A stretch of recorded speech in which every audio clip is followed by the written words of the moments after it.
Bonjour à tous, j'espère que vous allez bien. Bienvenue pour ce nouveau numéro de l'Exode-Call, aujourd'hui numéro 77. Et pour ce numéro, je vous propose un exercice de topologie assez classique de deuxième année de classe préparatoire. L'énoncé est le suivant. Nous avons un R espace vectoriel de dimension finie qu'on a appelé ici E. On va considérer une partie convexe de E et on va démontrer que son adhérence et son intérieur sont tous les deux convexes. Donc voilà, un exercice assez classique de deuxième année de classe préparatoire qui permet de manipuler les notions classiques de topologie, donc notamment l'adhérence, l'intérieur et également la convexité. C'est aussi l'occasion de rencontrer des propriétés qui peuvent être préservées par des opérations topologiques telles que l'adhérence et l'intérieur. Là, notamment, la propriété d'avoir une partie convexe. Je me permets de mentionner un petit quelque chose concernant cet énoncé d'exercice. J'aimerais dire que cet énoncé peut se généraliser dans un cadre un petit peu plus grand. On pourrait enlever la condition de dimension finie, travailler dans un espace vectoriel topologique et l'énoncé que je vous ai donné ici reste valable. Si j'ai un ensemble convexe, l'intérieur et l'adhérence vont être tous deux convexes. Ici, j'ai proposé un énoncé qui est adapté pour les deuxièmes années de classe préparatoire afin qu'ils puissent utiliser les outils qui sont au programme. Et donc la résolution que je vais vous proposer est une résolution qui est adaptée dans ce contexte, donc pour les deuxièmes années de classe préparatoire. Bon, voilà, je pense avoir dit l'essentiel autour de cet exercice. Je vous invite désormais, comme d'habitude, vous connaissez la chanson, j'espère. Si vous ne la connaissez pas, vous la découvrez. N'hésitez pas donc à faire une petite pause sur la vidéo afin d'essayer de résoudre cet exercice avant que je ne vous propose donc une résolution. Ok, j'espère que vous aurez essayé. C'est un exercice, alors, plus ou moins facile. On va dire qu'il y a une partie qui est facile. Et une autre partie, si on ne l'a jamais vu avant, ça peut être très compliqué à mettre en place. Donc, la partie qui, normalement, devrait sembler facile, c'est le fait de montrer que l'adhérence d'un ensemble convexe est également convexe. Donc c'est ce que je vais commencer par faire.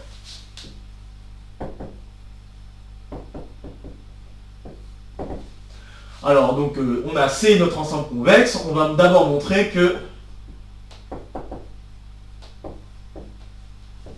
donc C bar est convexe. Et comment je vais faire pour montrer que l'adhérence de C est convexe? Ce que je vais faire, c'est que je vais utiliser la propriété séquentielle, donc la caractérisation séquentielle d'un ensemble fermé. C'est-à-dire que n'importe quel élément d'un ensemble fermé peut s'écrire comme limite d'une suite d'éléments de cet ensemble fermé. Voilà. Donc c'est essentiellement ça que je vais faire. Donc et là en l'occurrence je pourrais même dire n'importe quel élément. Donc là quand je parle de l'adhérence, plus précisément je peux même juste dire qu'il s'agit de limites de suite d'éléments qui sont dans C. D'accord? Donc là, c'est la propriété, c'est la définition d'adhérence, plus que juste la caractérisation de fermé. Donc je vais utiliser cette propriété séquentielle et vous allez voir que les choses vont rouler tranquillement. Donc soit X et Y, deux éléments de C bar. Alors, par conséquent, il existe deux suites Xn et Yn, deux suites d'éléments de C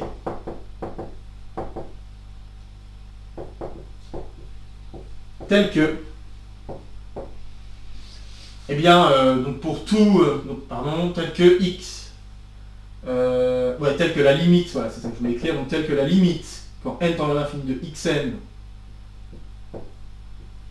c'est X, et la limite, quand n tend vers l'infini de Yn, c'est Y. Ok, donc on a des suites d'éléments qui appartiennent à C, qui vont vers les éléments X et Y qui sont dans C bar. C'est la définition d'être dans l'adhérence. Bon, et maintenant que j'ai dit ceci, je vais utiliser ces suites. Donc je peux tout de suite dire que on sait alors que pour tout T dans 0,1, donc là j'utilise la propriété que C est convexe, on a xn plus 1 moins t yn, bah ça c'est dans C. D'accord? Donc être convexe, hein, juste pour refaire un dessin, hein, j'ai déjà eu l'occasion d'en parler lors de précédents exercices. Donc dire qu'un ensemble est convexe, c'est dire que si je prends deux points dans cet ensemble et que je m'amuse à dessiner un segment qui relie ces deux points, eh bien tout le segment reste inclus dans l'ensemble. Et donc, en particulier, n'importe quel élément z qui est sur ce segment, en fait, peut s'écrire t fois x plus 1 moins t fois y. Ok, avec un t qui doit être compris entre 0 et 1. Donc c'est une question de barycentre, si vous voulez. Donc voilà, alors j'ai cette propriété-là qui ressort. Et puis bon, bah, tout ce que j'ai envie de faire, c'est de faire tendre n vers plus infini. Et quand je fais ça, bah là, j'ai une continuité assez, je pense, assez évidente d'une fonction qui, si je prends un t fixé et que je regarde x et y, bah j'ai une fonction qui a x, y associe ce genre de combinaison. Je pense que c'est assez clair que cette fonction-là est continue. Et donc, bah, faire une limite quand n tend vers plus infini de cette chose-là, ça va m'amener à la combinaison à laquelle vous vous attendez, c'est-à-dire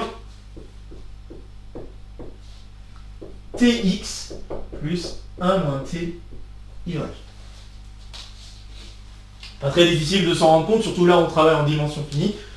En fait, cette partie-là pourrait être un peu plus générale, mais voilà, donc dans le cadre dans lequel nous sommes, il n'y a vraiment pas de difficulté là-dessus. Et donc, qu'est-ce que je peux vous dire d'autre, si ce n'est que cet élément-là est donc une limite d'une suite d'éléments qui est dans C. Donc ça veut dire que cet élément-là est bien un élément de l'adhérence. Et donc ça c'est vrai pour n'importe quel t qui est entre 0 et 1. Conclusion, eh bien on vient de démontrer que le segment formé par x, y est complètement inclus dans C bar. Donc ça permet de conclure que C bar est bien un convexe.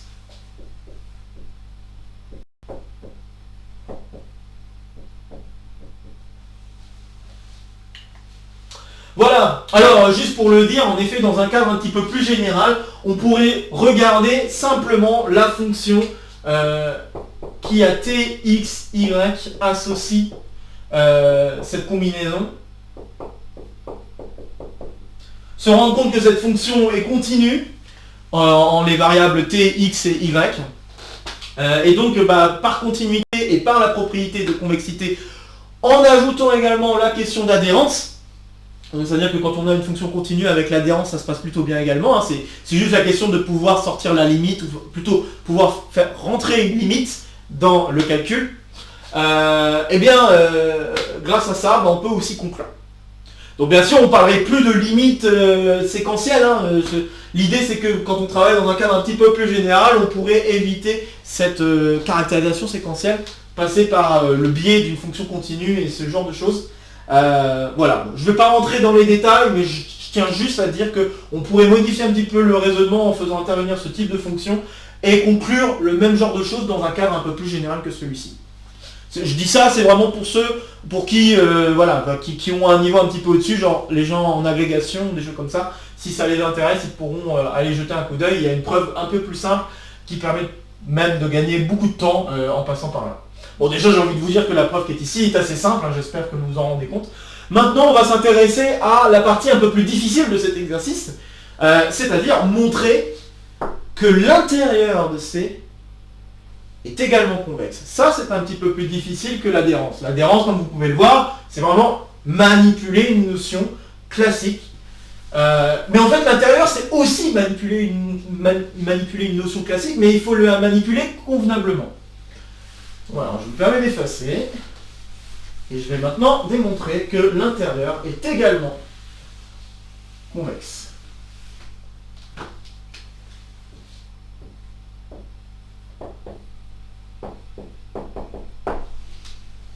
Alors comment on va faire? Ça tombe bien, j'ai commencé à faire un petit dessin, je vais le compléter.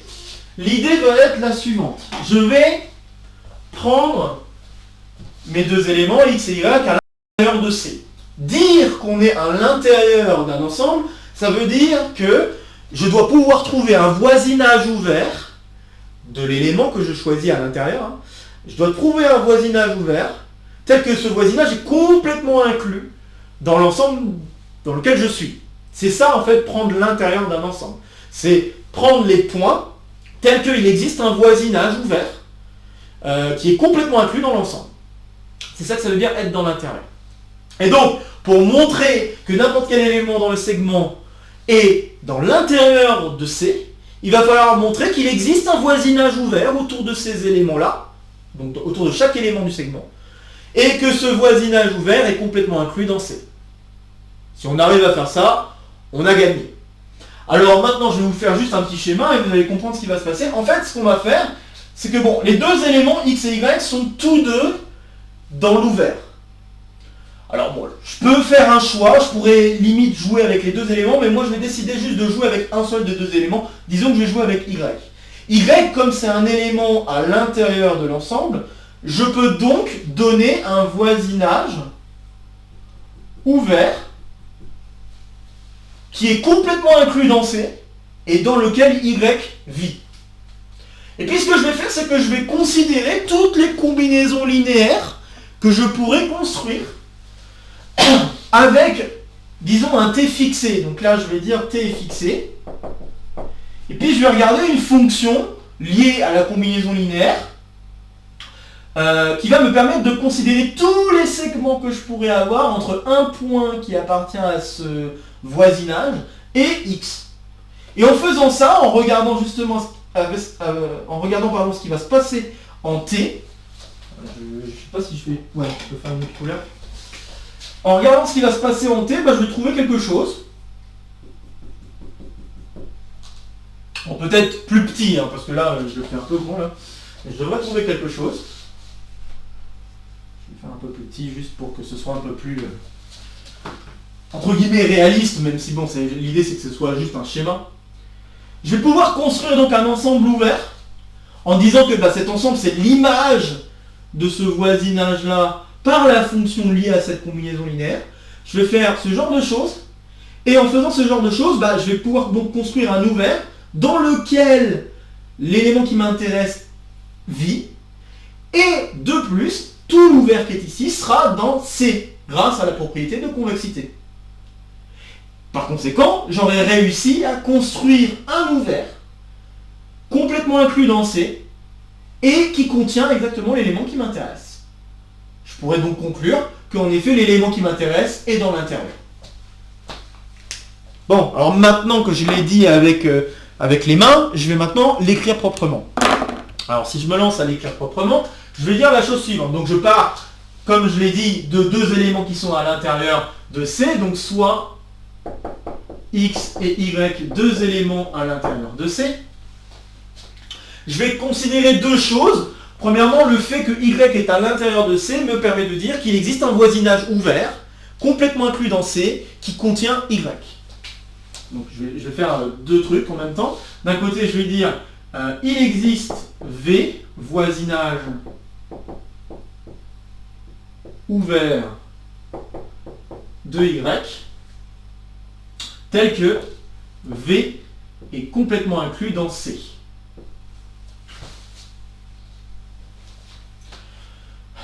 Ça donne l'impression que j'ai écrit deux fois C, je vais essayer de bien distinguer le C de la notation inclus. Donc je dis bien que V est inclus dans C. Ok, donc c'est exactement le dessin qui est ici. L'ensemble V, c'est le dessin, c'est ce que j'ai fait en rouge. Ok. De l'autre côté, je vais considérer une fonction, donc soit phi, la fonction qui a un élément, on va dire un élément, je sais pas, on va dire V. Donc un petit v associe une combinaison linéaire. Alors oui, je devrais peut-être faire les choses un petit peu plus proprement. Permettez-moi de prendre un instant. Donc, je vais d'abord prendre un élément qui est sur le segment XY. Comme ça, les choses vont être un petit peu plus claires. Donc, soit Z, un élément qui appartient au segment XY. Et donc, par conséquent, il existe un lambda tel que, ou un t plutôt, tel que je peux écrire la combinaison tx plus a moins ty. Donc il existe t appartenant à 0,1 tel que z s'écrit tx plus 1 moins t y. Donc on le fixe, hein, ce t. Et maintenant qu'on a fixé ce t, je vais pouvoir construire la fonction que je voulais, donc soit phi, la fonction qui avait associe tx plus 1 moins fois v. Cette fonction est clairement une fonction continue, hein, c'est une application linéaire. On peut même préciser la Lipschitzienne-t qui serait fois 1 moins t, hein, si on voulait. Si on voulait faire intervenir des normes, hein, de toute façon on travaille en dimension finie, donc peu importe la norme qu'on prendra, toutes les normes étant équivalentes, la question de topologie par rapport aux normes n'a pas vraiment d'importance. Donc voilà, si je veux faire intervenir des normes, il n'y a vraiment pas de souci pour démontrer que cette fonction-là est bien continue.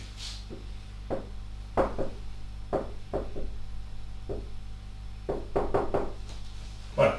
C'est une question de linéarité. Enfin, là, c'est une application affine, si je devais être plus propre. C'est une application affine. Voilà. Ça se comporte presque comme une application linéaire. On a juste la partie linéaire qui nous intéresse le plus. Et voilà. C'est pas très difficile de s'assurer que tout marche pour le mieux, quoi.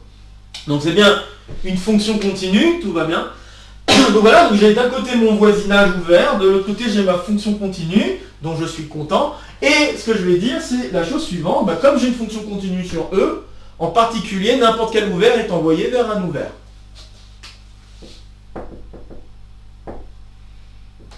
Phi de V est un ouvert.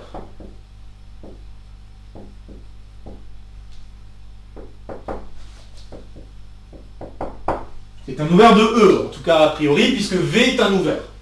D'accord ? Maintenant, ce phi de V, je dois justifier pourquoi il est dans C. Tout simplement parce que V est complètement inclus dans C. Or, V est inclus dans C. Okay ? Donc V est inclus dans C, ça veut dire que si je prends, donc si je veux réécrire les choses proprement, donc je vais mettre ça comme ça, et pour tout petit v dans C, tx plus 1 moins t v, ça c'est dans C. Parce que dire que x est à l'intérieur de C, ça veut dire en particulier que x est dans C. Pareil pour y, d'accord ? Donc je vais peut-être le noter ici. Remarque, x et y appartiennent à C. Puisque là je viens de dire, il existe donc un voisinage ouvert de y qui est complètement inclus dans C. Voisinage ouvert de y, ça veut dire que y est dedans, hein, dans ce voisinage. Bon bref.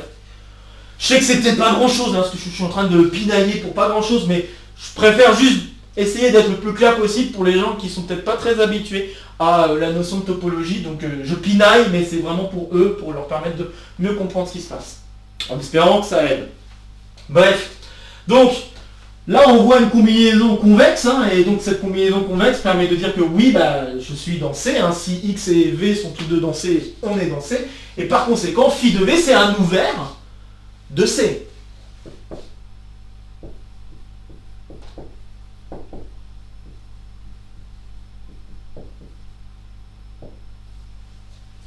Or, on sait que y, il est dans V.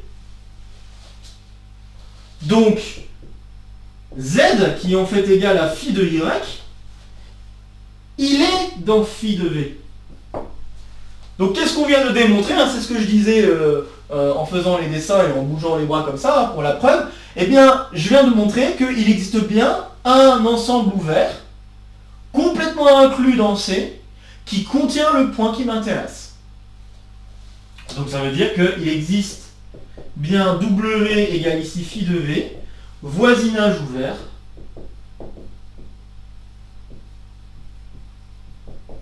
de C, de Z, tel que W est inclus complètement dans C. Ce qui permet donc de conclure que Z est à l'intérieur de C.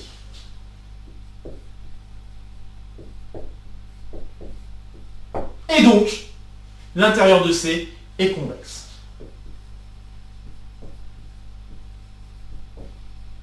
Voilà qui conclut la résolution de cet exercice. Donc voilà, c'est un exercice je trouve très intéressant, et notamment cette preuve là de la convexité de l'intérieur de C qui est moins évidente que l'adhérence. Et voilà, je trouve ça vachement intéressant, et en tout cas j'espère que ça vous montre un petit peu un type de réflexe qu'on pourrait avoir. C'est-à-dire que là, quand on veut étudier un intérieur d'un ensemble, il faut vraiment comprendre que ça veut dire que n'importe quel point que je prends, je peux construire un voisinage qui est complètement inclus dans l'ensemble. Et que voyant à la fois cette histoire-là, parce que je suis à l'intérieur de C, et de l'autre côté une fonction continue, qui est assez simple à mettre en place par rapport à la convexité, on arrive à conclure. Et on arrive donc à construire un voisinage ouvert autour du point qui nous intéresse, pour essayer de montrer que ce point appartient à l'intérieur de C. Donc j'espère que ça vous permet peut-être de vous sensibiliser à certaines techniques qui pourraient apparaître en exercice, que ce soit en exercice de DS, de colle, ou même éventuellement dans des concours. Parce que voilà, on va dire que ça permet de manipuler de manière un peu élémentaire les notions de topologie, et bon voilà, j'espère que ça vous intéresse. Alors on pourrait aller plus loin autour de ces ensembles convexes, chose que je ne vais pas faire, mais on pourrait aller plus loin. Donc par exemple, on pourrait s'amuser grâce à ce qu'on vient de démontrer, en partie en tout cas, on pourrait démontrer que les opérations, certaines opérations, donc là notamment faire l'adhérence de l'intérieur, ça nous donne l'intérieur de C, ou faire l'inverse, donc faire l'intérieur de l'adhérence, ça nous donne l'adhérence de C par exemple. Donc ça veut dire qu'il y a des opérations qui se comportent plutôt bien, et plus ou moins comme on l'entendrait dans le cadre des ensembles convexes, chose qui n'est pas vraie en toute généralité, c'est peut-être important de le savoir, mais ces opérations-là, normalement, se comportent pas forcément très bien par rapport à l'ensemble de départ, et là, quand on travaille avec un ensemble convexe, ça se comporte un petit peu mieux, donc on pourrait voir ce genre de choses, et si on voulait aller encore un petit peu plus loin, on pourrait aussi démontrer que n'importe quel ensemble convexe peut s'écrire comme enveloppe convexe de la frontière. Donc la frontière, pour rappel, c'est le fait de soustraire à l'adhérence l'intérieur de C. Donc la frontière, c'est en fait ici dans mon dessin, ça correspond exactement à l'ellipsoïde que j'ai dessiné là. Eh bien, cette ellipsoïde, enfin juste la partie, la coquille, on va dire, suffit pour décrire le convexe.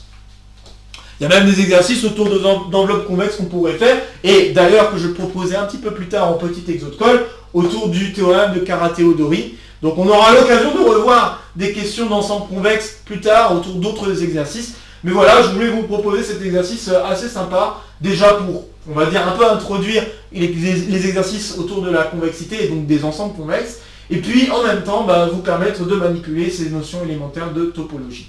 Donc voilà, je vous ai parlé de 2-3 trucs. Si ça vous intéresse, n'hésitez pas à aller jeter un coup d'œil. Ça peut vous aider à mieux comprendre aussi comment marchent ces notions. Bon voilà, je pense avoir terminé cet exo de colle qui sera donc un petit peu plus court que d'habitude. J'espère que ça vous fait plaisir. Donc comme d'habitude, n'hésitez pas à partager la vidéo si vous connaissez des camarades qui pourraient être intéressés par cette vidéo ou par le contenu de la chaîne de manière un petit peu plus générale. N'hésitez pas à laisser en commentaire vos questions, vos remarques, vos retours concernant cet exercice. Comme d'habitude, je vais me planter. Ici, c'est pour me soutenir. Ici, c'est pour vous abonner. N'hésitez pas non plus à activer la cloche pour les nouvelles sorties. Et puis, de nouvelles vidéos vont se proposer à vous pour continuer à faire le tour de la chaîne. Sur ce, je vous retrouve très vite pour de prochaines aventures mathématiques. Portez-vous bien et à très bientôt. Salut à tous!